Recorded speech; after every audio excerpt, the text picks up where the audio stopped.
Good afternoon, everyone. Thank you for joining us today for our Lunch and Learn as we discuss Juneteenth and Black history here in Columbus. I am Damika Withers. I am the Chief Economic Equity and Inclusion Officer for the Franklin County Office of Diversity, Equity, and Inclusion at Franklin County Board of Commissioners. And joining me today for this fun and educational discussion is historian and author Rita Fuller-Yates. Hi, Rita. Thank you for being here. Thank you for having me. It's always an honor. Absolutely. Before we get started, I want to thank our Franklin County Board of Commissioners, Commissioner President Erica Crawley, Commissioner Kevin Boyce, and Commissioner John O'Grady for their support and leadership. I would also like to thank our Administrator Kenneth Wilson for his support and continued leadership for Team Franklin County. This is the second year our county leadership has stated our county employees will recognize Juneteenth as a paid holiday, and that was done by our Board of Commissioners. Rita, I want to be able to turn it over to you so you can introduce yourself, tell the audience about who you are and what you are doing before we get into our educational moment about Juneteenth and Columbus Black history. Everyone, please meet Rita Fuller-Yates. Thank you, Damika. Such kind words, so encouraging to be a part of this conversation. This is our first year where we're celebrating this new holiday called Juneteenth. And what better way to celebrate it through learning Columbus Black history? I am excited to share again. My name is Rita Fuller-Yates, and by title, I am called a lifestyle expert, and I specifically do that to ensure that my voice is not in one lane. I wear many hats. I am a historian, a community historian. I am a lifestyle expert where you'll see me on local news, sharing lifestyle topics. I'm a professor at Franklin University, as well as I teach media and marketing. So I wear many hats, and depending on where I am at, that's why I call myself a lifestyle expert, because of the many hats that I wear. Some of the things that you'll see me doing is always community driven. I can talk a lot about everything, but when it comes to talking about myself, this is where I will find all types of complications of getting it out. So I'll do my best. So I do lots of projects in the community, all driven to help educate the African-American community and to ensure that we have a voice, to ensure that we constantly have resources, and that we constantly have information and mentors so that we constantly evolve. So everything I do is around that mission. But with that, I have been able to birth through that mission things like the Columbus Black History group on Facebook, as well as a project called 2020-200, where we sat with over 60 Black leaders from the past, the present, as well as young youth, which was considered the future. And we videotaped them, and we learned their story. We learned who they are as individuals and not just the leaders. That was our first initial project. Then George Floyd happened, and we took on a whole new arena of wanting to learn and teach local Black history. What we learned is that so many people know history, but we're not attached to it. And it's done purposely because it's so distant from who we are as everyday people. And what I've learned is that history that you can touch, local history, is something that inspires people through their everyday lives because it's people that they've normally been around, people who have sowed seed into their lives, people who have made a difference by just saying something inspiring to them. So I'm tapping into that industry of local history, and specifically when it comes to Ohio, because Ohio was unique. And I don't think many of us recognize that. So is it okay for me to share? Yes, please go right ahead. Okay. So hopefully I've been able to share with you enough about myself. If not, I do a lot better on Facebook. You can follow me on Facebook, and I share in content who I am, and it gives you a much better perspective, because obviously I still need to work on communicating. Oh, no, that was really great. After you touched on a lot of points, and thank you for sharing your purpose and your mission at giving African Americans the voice, the information, connecting them to resources and mentors. And I love what you said about all the history that we have here in Ohio and how we're able to connect to individuals that are tangible, that we can touch, see, that we may have some connectivity to. And that is so important as we learn not just about Juneteenth, but all of Columbus's Black history. So I'm glad that you have prepared an informational slideshow for us to dive into that more. So I'm ready and geared up, and you can move forward when you're ready. Okay, I'm excited, you guys. Yes. Now, one of the things that I always share when I'm talking about Columbus Black history is the relationship of recognizing that we were a unique state, that we are free, we were a free state. But before we even talk about that, a lot of what I'll talk about may create some synergy inside of you as an individual that you may need to pay attention to. And this may be an area that you could follow up on, or maybe receive some more information, maybe obtain some guidance about that trigger. But some of the information I'll share is not going to be easy to hear. But so often, American history has been created into heroism, and not necessarily the truth. And the stories have been from one perspective.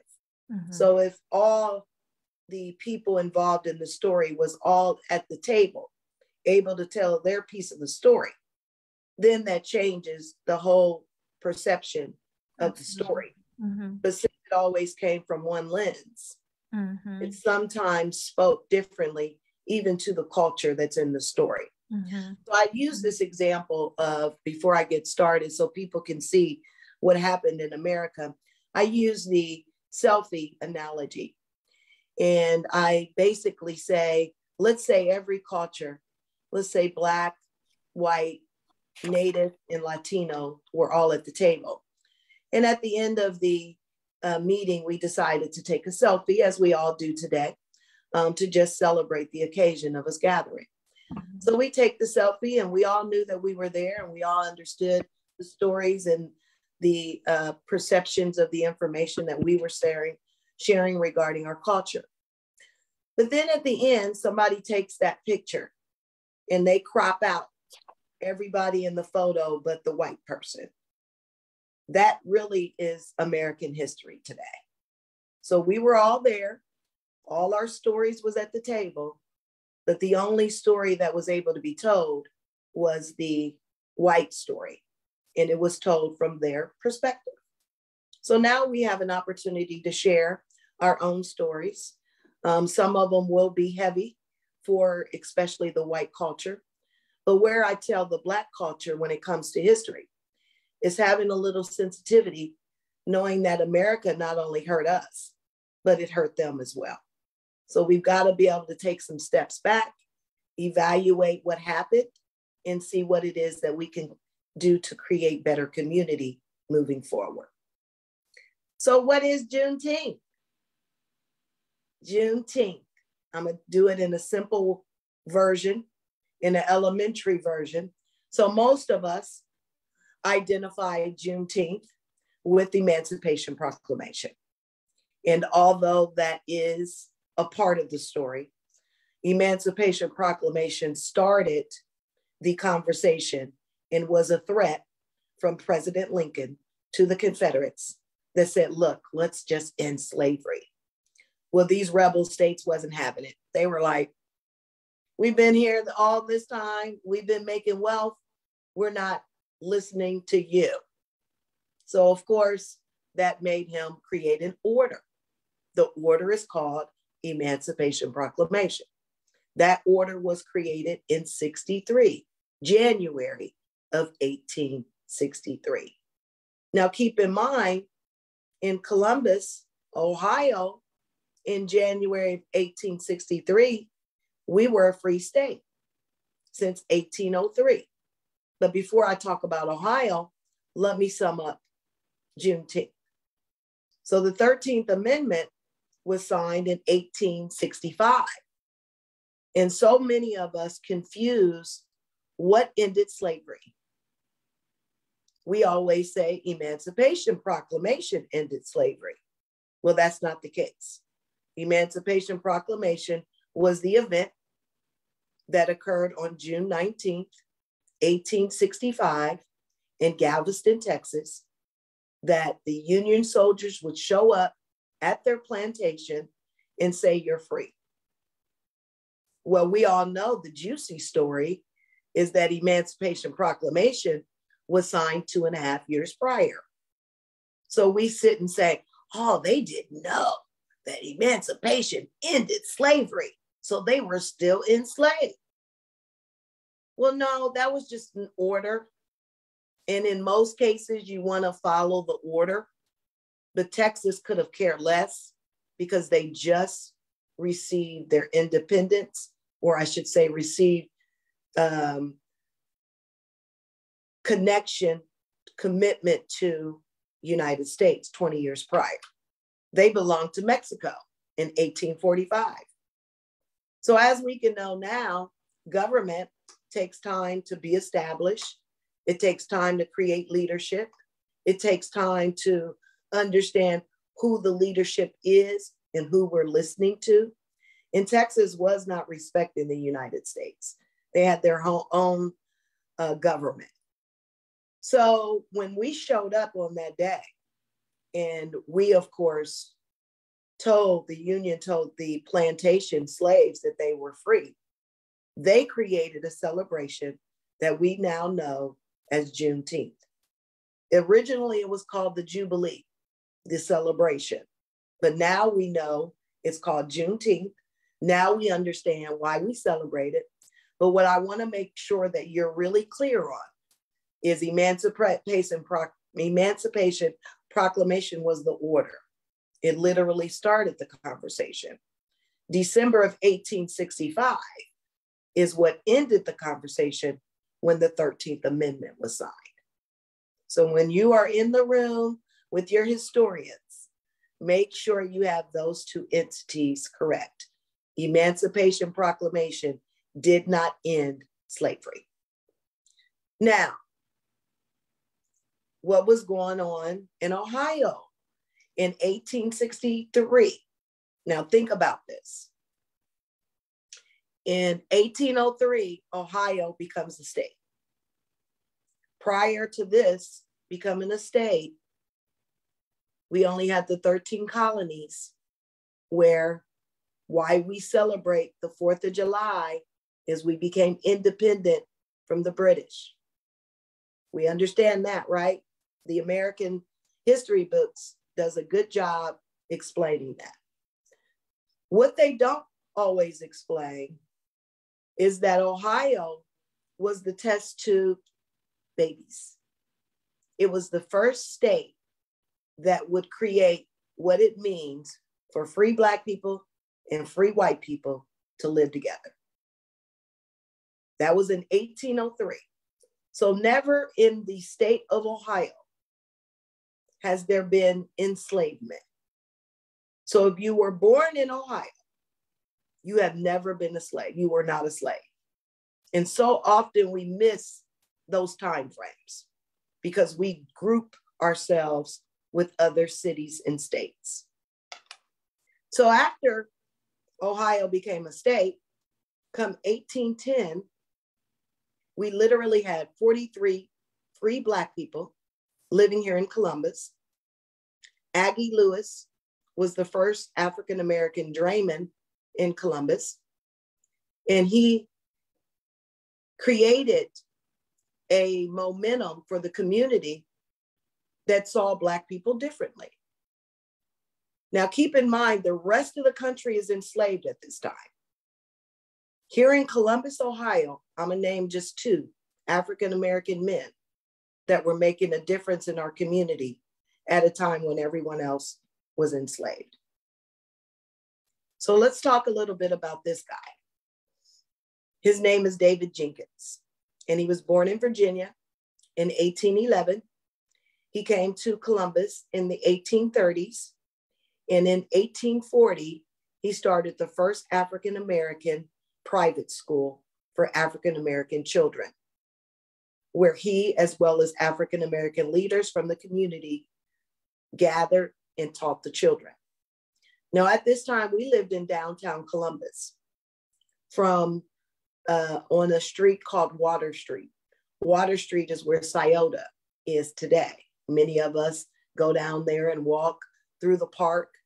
That community was primarily a mixed community of Blacks as well as Italians, Germans, and as long as there wasn't a lot of Black people living in Columbus, Ohio, we were always accepted.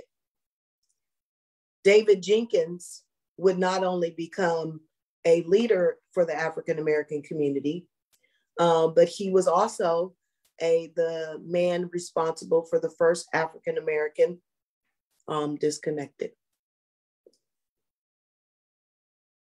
Do y'all still see me on the phone?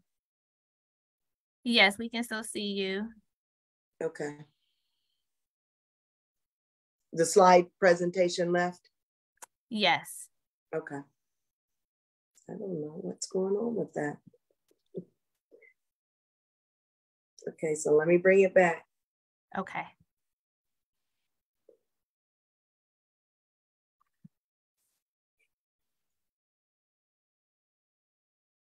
Can you see it okay now? No.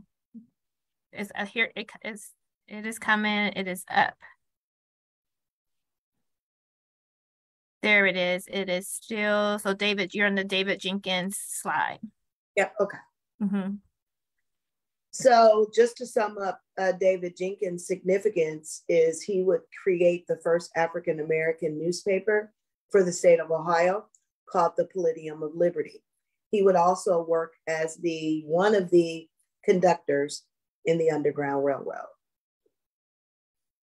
John T. Ward, many of him may be familiar with his name.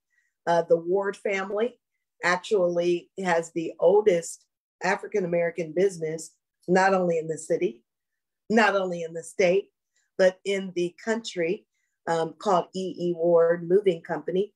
He had a farm in Whitehall in the 1850s. He would work for City Hall in the 1870s as a janitor. And who knows where the Ohio Theater is today? Well, that in the 1870s was the City Hall. And that is where he would work in downtown Columbus, where right across the street, he worked from this guy. This guy's name is James Poindexter. And in 1860s, he would have not only a business, but he would have a business in downtown Columbus, not only in downtown Columbus, but on High Street, right across the street from the State House in the 1860s. Now, I know I'm always proud to tell that story because so often today, we don't recognize that we come from downtown. And even in the 1850s, excuse me, during the 1850s, we owned primarily all of the property from High Street to where 4th Street is today. So I take a pause there all the time because I need for you to visualize what that. Mm-hmm. So we owned a lot of land in downtown Columbus in the mid 1800s when the rest of the country was enslaved. Mm-hmm. So that resonates a lot when it comes to how Columbus African Americans, if we understood who we were rooted in, I believe that we would have a lot more better stance in who we are and who we are to become. Because we started out as an expectation to somewhat fail, but we constantly evolved.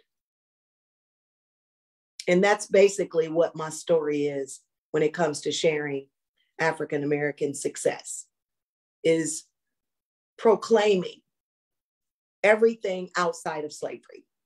So we recognize that slavery happened. But here in Ohio, and I've been a part of Ohio, I have a legacy that's been a part of Ohio since before Ohio was established as the Northwest Territory. So many of us were not even enslaved. That's another part of the story, that if you come from Ohio, many of us have families that were never enslaved. They were a part of the Northwest Territory. They were here originally before everyone else migrated here. And then many of them were natives or a part native. So keep in mind that Ohio was unique for a reason. Now, when we start talking about Jubilee, I had to state and set the stage for Columbus, Ohio, because when it came to Civil War, everyone else was in the country enslaved. That's what they were fighting for during this war, was to become free. Well, we were free. So many of the soldiers that came and fought during the Civil War came from Ohio, including Black soldiers. Many of those soldiers were at a place called Camp Chase here on the west side of Columbus, where at the time in the 1862, we only had 18,000 people living in the city of Columbus. There were over 30,000 soldiers manning at this camp. One of the things that we were responsible for during the war was the supplies. So we had a lot of weight regarding the war on the city. So at the end of the war, come April 9th, 1865, we were excited to just be done with the war, get our men back home, and get back to just living a normal lifestyle of freedom. But of course, come April 14th, a huge catastrophe happened. Abraham Lincoln was shot. So Abraham Lincoln was not only the hero to the white people, but he was hero to the Black people as well. Because keep in mind, all that we knew as far as politics was there was a president that came into the office, started talking freedom, signed an order, and at the end of the war, there was freedom. And so, of course, we were excited. We wanted to celebrate this amazing man. So here in Columbus, in Ohio, the city of Gallipolis got ahead of the game and started celebrating freedom, which is known as Emancipation Proclamation freedom, as early as 1863. And they did this every single year to this very day. So Ohio is home to the oldest celebration of Juneteenth in the country. So I always am proud to say that because I think many of us don't know that. And let me say this, many of us don't recognize why we're the oldest. Jubilee happened in 1865. What made us the oldest is we recognized when President Lincoln signed the Emancipation Proclamation. Remember, we were free for 60 years, meaning that we were educated and we had private schools, we could read, we could write, and we understood politics. So we understood when he signed the Emancipation Proclamation that we were on our way to freedom. So we started celebrating immediately. But what I want to bring to your attention is in Columbus, there still was some challenges because of the death of Abraham Lincoln. Abraham Lincoln's body came to Columbus, Ohio, when It was one of 20 cities that was selected for the body to visit. And 50,000 people would view his body at the State House. Now, in Galveston, Texas, in June, that occurrence happened, but Abraham Lincoln had just died April 14th of that same year, which was only 6 weeks prior. So the city of Columbus knew and understood Jubilee and understood wanting to celebrate this occasion, but our hero had just died. And our hero had not just died from the state of him being a president, but we just created this state called Ohio and these other states in the Northwest Territory that he promised that he was going to keep safe, that he promised that Black and white people will live amongst each other. And now he's dead. So there was fear that was starting to creep up in these now free states. This is just a photo of him and us honoring him when he came to Columbus, Ohio on April 22nd. And then this is a photo of the businesses and the way they looked that day when the president came to Columbus. Now, keep in mind, we were gathering to celebrate the end of the war when this happened to President Lincoln. So our city was already spending funding on decorating buildings and getting the State House lawn ready for a big party. But then this turned into more of a catastrophe than a celebration. So here in Columbus, we didn't celebrate emancipation, or I should say, we had two forms of celebrating this particular occurrence. The white people would celebrate in January of every year, and they would call it the Emancipation Proclamation of President Lincoln. So January of every year, they would gather in parks, primarily the State House, and they would celebrate, create a preacher would come and possibly speak for a couple hours, and they would create a celebration not regarding freedom, but about President Lincoln. But then in September of every year, the Black community would gather and they would call it the colored celebration of the emancipation.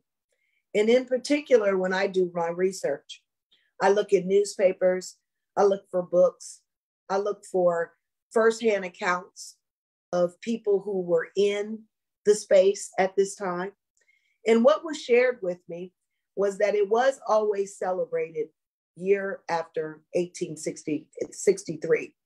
But as far as it getting media attention, that didn't happen until 1871. Now, Black people would gather here in Columbus. This would be a huge celebration of thousands of people coming throughout the country here to our little town to celebrate this wonderful occasion that we call emancipation. Now, of course, with us being a little different as African Americans, some of the newspapers did indicate that it was a segregated occasion for the Negroes, but they still did not limit the white people from wanting to peek into the occasion. So they said on the days of the emancipation celebrations, it was always frequented to have the windows, the drapes, and the doors with a little peek of interest. So there was always something that white people was interested in regarding our community. And so often around entertainment. We all know we're interesting people. Also, when it comes to our fashion, they made note of that. We wear exceptional clothing. We do things exceptionally well and different and exciting. The newspaper had indicated, I'd never seen people so happy Again, we're celebrating the success of freedom. And I don't know if they can even connect to that emotion. And I think that's what so often they're seeing when we're celebrating this occasion. Now, in 1921, this was just a newspaper article that I found that 2,000 people in Columbus, Ohio took part in this celebration. They would do this at memorial halls. They would also have celebrations at the YMCA, Spring Street YMCA, which was a segregated YMCA in downtown Columbus, because we lived in downtown Columbus. We had a church in downtown Columbus until segregation. Once we were segregated is when we started moving to the east side of Columbus, which we now know as Bronzeville. But this was one of the places where teens would gather, and this would be what it would look like. And again, this was an occasion that we would wear our Sunday's best. Now, we would normally gather at parks such as the fairgrounds, which at the time is where Franklin Park is today. We would also gather at Goodell Park, at Maryland Park. We were there for over 30 years at Maryland Park. It actually became known as the Emancipation Proclamation Park before it became the Maryland Park. And we would also frequent, now we frequent in downtown Columbus at the Scioto, and in one where we call downtown, Black Downtown on Mount Vernon. Now, I specifically put that date 1865 to 1936 because after 1936, the newspaper stopped talking about Emancipation Proclamation. In Columbus, Ohio, you haven't even heard me mention the word Juneteenth because it didn't really exist. We literally had two celebrations: the white celebration that was more about President Lincoln, and then the Black celebration that was about freedom. And we understood until about 1936 what that value was, because we celebrated it every single year. But it's my assumption that the reason, and there was no indication in the newspaper as to what happened, but it's my assumption that other circumstances started taking priority. And in a Black community, when you're in a fight, we don't get the chance to talk about history and bring history into our forefront. So often we just get to put all our energy into what it is that we're fighting. And at the time, come the 1950s, we were going through a thing called redlining, where our communities were being split up, primarily because the segregated communities had created so much wealth. So now remember, this segregated community only was created because Ohio was free because of the Great Migration. The Great Migration in the early 1900s, late 1800s, created a lot of Black people from the South to move to Columbus. And that is really what caused a lot of the strife. Columbus didn't have a problem living and being amongst Black people, as long as there wasn't a lot of us. So once the Great Migration happened, they had to segregate us. So we lived on our side of town, they lived in their parts of town. But then we became successful. We created our own schools, our own churches, our own hospitals, our own attorneys, our own safety patrol, everything, fire stations. We were successful. So what happens with success is the money stays within the wealth of the community, which was good for the Black community, but not so good for the city of Columbus or the white community. So they had to break that up. Money is green. So that's when they started redlining. They redlined, they came through the communities, the Black communities. They specifically identified the successful segregated Black communities and literally placed a freeway through those communities, split them up, and at the end of the hour, we had to figure out who we were once again. Then civil rights happened in the 1960s, and we lost our leader in 1969. So I believe these things took preference over celebrating Emancipation Proclamation. But then in 1991, Mr. Shabazz brought the conversation back to Columbus. He is the bookstore owner of the JAMA Books, and he is an advocate of the Afro-centric school and the concept behind teaching what it means to understand Africa teachings. He started the conversation with the city, and we started having Juneteenth celebrations. This was happening at Franklin Park. This was happening successfully for a few years. I remember attending a couple of them. Again, this was in the 1990s, when it doesn't seem like it was a long time ago. But keep in mind, there wasn't very many Black activities happening in the city for Black communities. So this was an accomplishment. But this is where the conversation sometimes gets tough. Revitalization of Columbus was created by our mayor, the first African-American mayor of Columbus, Mayor Coleman. And he saw the value of creating Juneteenth as a celebration every year. They started giving funding and dollars to this celebration. So we again was able to be the example of what does it mean for African Americans to gather on one accord and celebrate us, celebrate freedom, and have a space to explain our history. But then this occurrence happened. These occurrences keep happening. The negative occurrences that keep happening at our Juneteenth festivities. Now, many leaders, historians will say, well, why are you broadcasting that? Especially when we're talking to white people. Well, I am called to broadcast this because now we have to think about what Juneteenth means moving forward as we celebrate together as a community.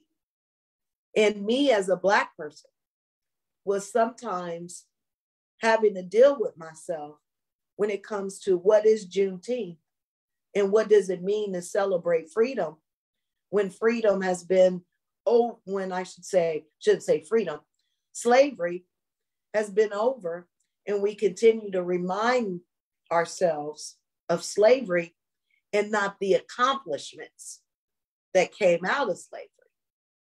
So I focus more of my history on the accomplishments of slavery and not necessarily what happened during slavery.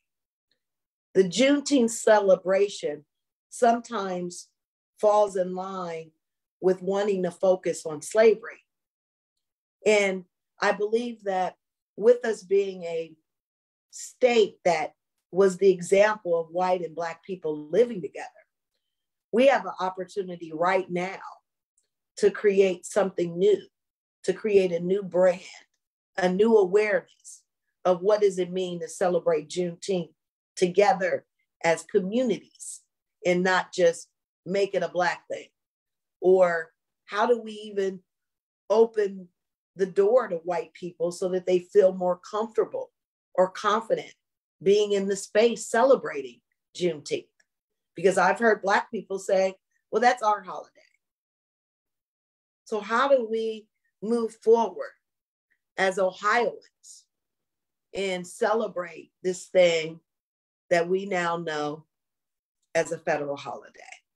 And I really believe that we as a city leaders of all diversity need to come together to create this new holiday and become the example of what does it mean to celebrate, what does it mean to historically preserve, what does it mean to share the African American experience, and what does it mean to pay homage to the African American community, because that's the other fear that the African American community has with giving away our holiday, is white people will market it and try to create wealth from it. We're afraid of that. We understand this holiday is about spiritual, historical, and the value of African Americans coming out of something that was impossible to survive. But we did that. We did that successfully to where we're sitting here talking with you today. But with that, we're held accountable. So our last 15 minutes, I like to challenge you and ponder the question of what does it mean to celebrate Juneteenth in Columbus, Ohio? What does it mean for communities to gather and celebrate the African American community? Because as much as we believe that that's easy to do, it is not. That's why we get 1 month out the year to be celebrated, because it's not easy to celebrate Black people, including Black people celebrating Black people. So we have to practice. And so often, this holiday could really be the occurrence that helps bridge the disconnections that we have in America today. And I believe that we can use this as a tool and a resource so that we can say, look, let's feed the community with the wealth from this event, but at the same time, let's learn to recognize the success of the African American community and come out of slavery. So these are the celebrations that I would suggest if you're looking to go to a few Juneteenth opportunities. I would suggest going to the Juneteenth on the Ave, which is on Mount Vernon, on June 18th. There's one at the COSI on June 19th. And there's one at Scioto River, the festival, Juneteenth Festival on the Scioto River on June 18th and June 19th. So this gives you some ideas of where it is that you can go to celebrate this wonderful thing called Juneteenth. What I believe that Columbus has is, starting as a test tube babies, we have the opportunity to continue the mission of being test tube babies and creating the momentum for something new. Because believe me, many cities and states are struggling to identify the best way to recognize what now is a federal holiday called Juneteenth without messing up. And we could definitely be that example. So let's talk. In Columbus, the census of the Juneteenth holiday and events aren't consistently positive. What can we do as a community collectively to change the narrative?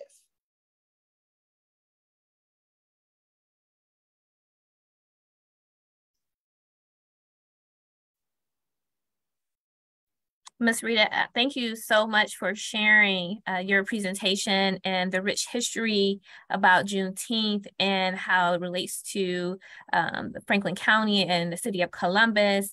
Thank you for offering that information and that educational opportunity. I've learned some things. I know, I'm sure our audience has as well. And while they're pondering the question that you asked the audience at the end, we do have one question in the chat. And the question is from Deborah, who asks, so what happened to enslaved people living in this territory before the statehood of Ohio? So this part of the country wasn't a part of the United States. We only had the 13 colonies before this part of the country even became a conversation. This was native land. And before we're talking about before the American Revolutionary War, this was promised to never become a part of the United States. But then the United States got greedy, wanting to create wealth. And at the time, the only way to create wealth was through land. So we, of course, started battling the natives for this land. And even during the Revolutionary War, natives helped fight along with African Americans. There were 5,000 natives and African Americans that fought during the Revolutionary War that many of us don't even know. So when, again, enslaved people were enslaved, there was still free Black people. There's always been free Black people. So keep in mind, and this is the story and why it is so important for you to do your own DNA. I know many of us are afraid of it because of the DNA cells being duplicated and all of the rumors that go around.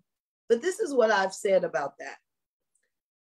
Anytime you give your blood to the hospital, anytime you give your blood to anyone, it's at risk to being sold. It's at risk to being in a place where it could be duplicated or whatever. But what this process does is DNA allows for you to peek into your life. It gives you an insight into who you are.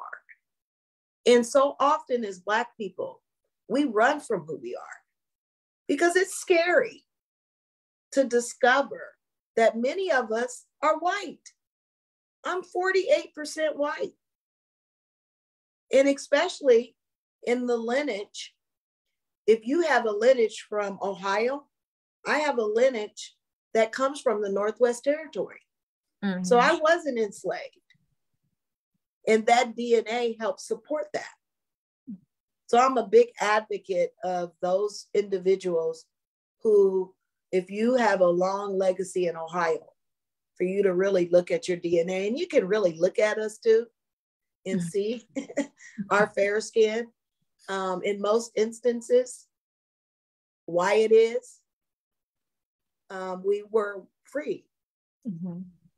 Thank you, Ms. Rita. You shared a lot of history with us today. Why do you think it's important for Black history to be Americans' history? A lot of times, and I think you mentioned it in your presentation, that Black history a lot of times isn't celebrated. We get Black History Month, but why is this a 365 big deal that Black history is American history? Well, so often when I explain the selfie example, we're now backtracking those stories. So we've always been a part of the stories from the very beginning. It was just told from one perspective. Now we get our own voice. And it's so important that we begin backtracking those stories, collecting all of them, and showing our dynamics from the very beginning. Because with them taking selfies, basically that's all white people were doing. They're just heroism. They were just taking selfies of everything they did and creating a lie around it, making sure nobody else was in the photo so that it looked like they were the only ones.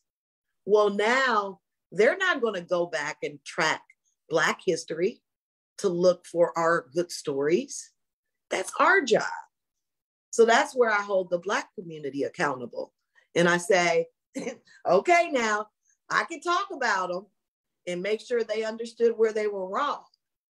But where we're accountable is making sure we grab our stories and begin telling them, going back to that oral history of our grandmothers and our great-grandmothers, getting them back in our cars as grandmothers, because I've heard grandmothers say, well, my grandchildren aren't interested in that. Well, neither were we, but we didn't have much of a choice.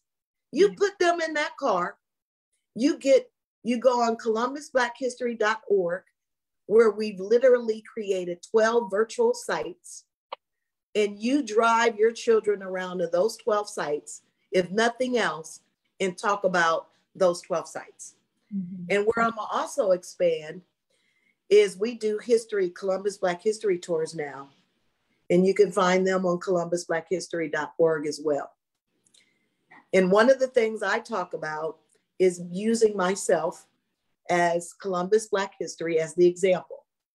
And I literally show sites of my childhood to the people on the tour so that they can see they are history.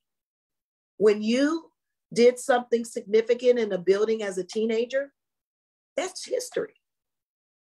You can take your children back to that building and tell them, this is where this happened.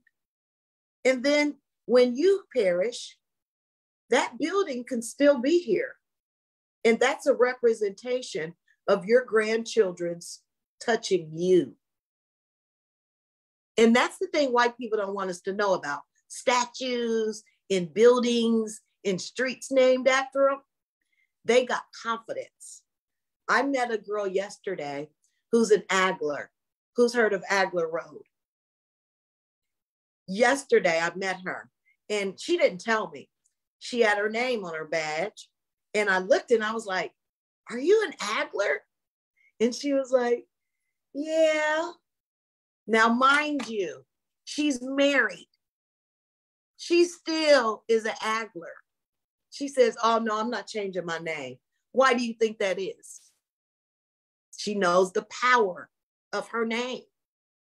And that's the thing that Black people have to get to. Our legacy is what they're trying to bury now. Because it can be one of us that's great. But when you start talking about 2 and 3 and 4 and 5, there's a problem. So let's just pay attention to what our responsibility is in the fight. And that's why sharing Columbus Black history is American history.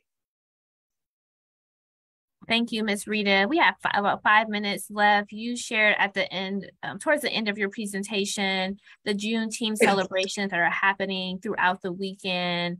There are also ones that are happening in Rusterville and Gahanna and Reynoldsburg. These are opportunities for everyone to enjoy the Juneteenth celebration and why we do it. Can you expand upon more why it is for everybody to come in, and we want to be able to call people into the Black community. We want to be able to practice some inclusivity and share that power and share that voice. What do you think folks should look for or walk around and say, let me engulf myself in these celebrations and coming in, and maybe I have some hesitation in doing so. Why do you think it's important, and what should they do as part of those celebrations? I love that question. Thank you for asking that question, Damika, because I think that will help people find some comfortability at these events. Honestly, this is a great time to be curious. White people, this is a good time to be quiet and learn. This is not, this is a celebration. You should come ready to have a good time, but also recognize this is a good time to ask questions. See us, because so often we have been in the same space, recognizing that when we leave, we still was not seen. And that's just historically our perspective. So if we can just go ready to celebrate, ready to ask questions, and ready to integrate, knowing you may feel uncomfortable, I think those could be the first start. And then I think, Damika, we just got some work to do as far as branding, and how do we create this to be more inclusive so that everyone feels comfortable. Not to talk about them, no, we ain't gonna do that. But how do we make it inclusive so they feel comfortable celebrating us? Thank you. Thank you so much for that answer. You said something that resonated with me so well about, many times we left rooms or left spaces and still felt as we haven't been seen. And this is the opportunity to see us, hear us, feel us, support us.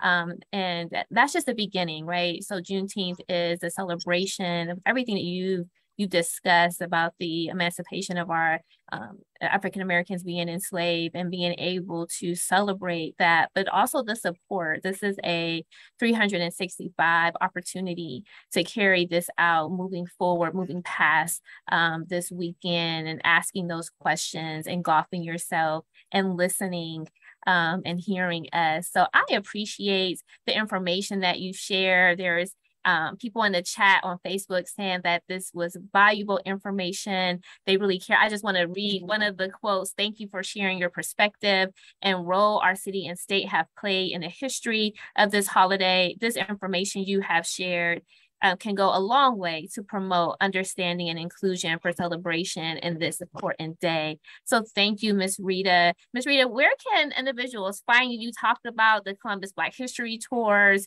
You are an author. So tell the audience where they can find you and how they can engulf themselves more in the history here in Franklin County and what you have gathered as a historian.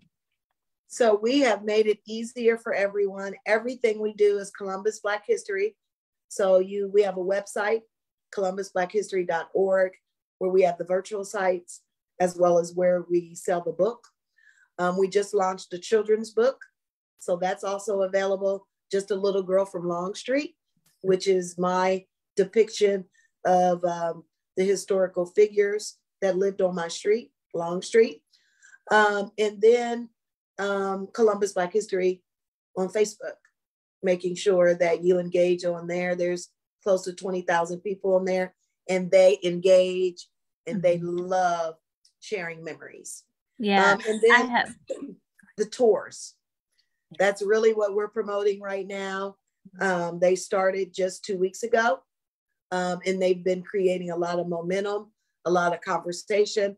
And again, one of the things that we do on there is we teach people how to celebrate us. Mm-hmm. So we pull out pom-poms and we have the white people screaming and the Black people screaming. We play music, we watch videos. So it's an experience about history so that you can leave wanting to change and make a difference in history for our children tomorrow. Ms. Rita, thank you. We are out of time. It is 1 o'clock on the dot. I want to thank the audience for joining us, and Ms. Rita, especially you, for sharing all of the history that you have shared with us today and being able to teach all of us what Black history is and what Juneteenth is, and creating spaces that includes everyone to celebrate us, for us, and supporting us as Black people. Happy Juneteenth, everyone. Enjoy and get out and celebrate this important time. And most importantly, learn and celebrating and supporting your Black community. Ms. Rita, thank you so much. And I hope you have a great weekend, and happy Juneteenth. You too. And thank you again for having me. You're welcome. Bye-bye. Bye-bye.